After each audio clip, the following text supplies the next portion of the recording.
Good evening, Pilipinas. I am Troy Torvillas, and you're watching The Economy in Focus.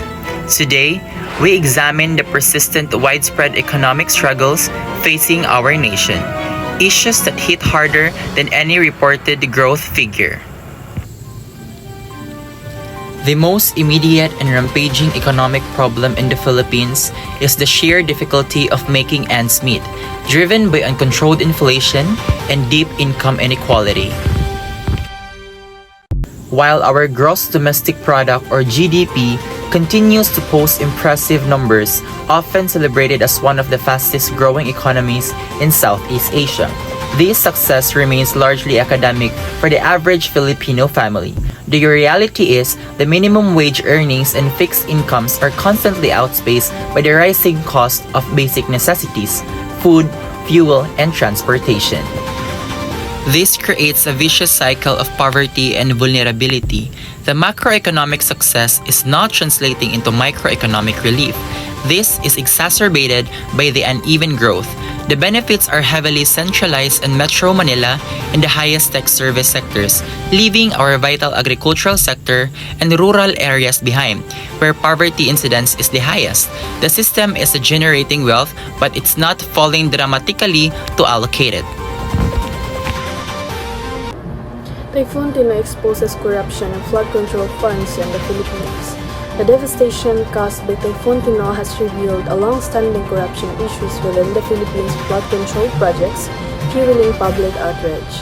Citizens who pay their taxes expecting these funds to be used for disaster preparedness and flood management are now questioning whether their contributions are truly going to the right hands.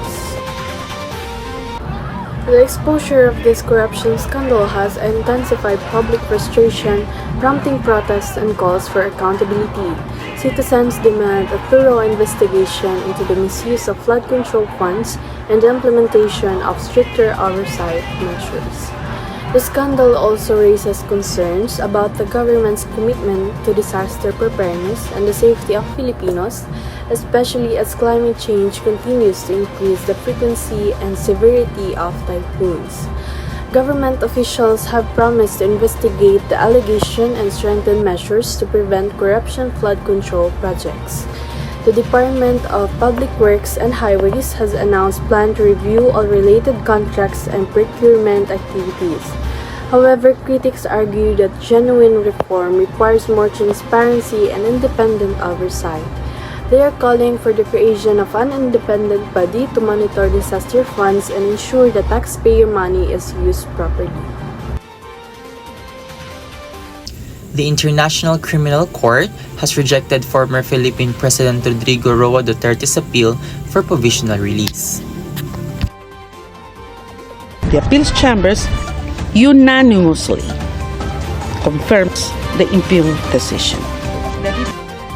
The ICC Appeals Chamber ruled that Duterte remains a significant flight risk and that releasing him could compromise the integrity of ongoing proceedings. The court also dismissed humanitarian arguments, citing his age and health, stating that the risks outweigh these concerns.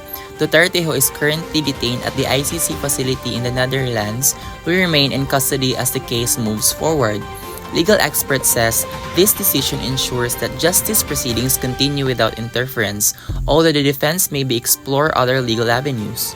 Human rights advocates have welcomed the ruling, emphasizing the importance of the accountability and the rule of the law.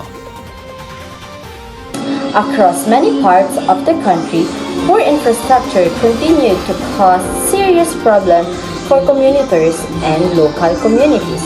Damaged roads, unfinished properties, and limited public transportation system make everyday travel slow, stressed, and unsafe. As a result, traffic congestion has become a daily struggle with too many vehicles on a narrow and roads. Travel times and have a double. The Philippine Statistics Authority reports that in September, the unemployment rate slightly declined to 3.8% with about 1.96 million Filipinos jobless, down from August 2.03 million. However, underemployment increased to 11.1%, meaning around 5.52 million workers are still seeking extra hours or better jobs. In terms of industries, construction remains a major driver, adding 514,000 jobs over the past year. But manufacturing lost 302,000 jobs, and other sectors like services also saw declines. On a monthly basis, September saw gains in education, agriculture, and health sectors. But construction lost around 308,000 jobs from August. National statistician Claire Denise Mapa explained that some workers might not be working full hours, indicating a rise in part-time or temporary employment.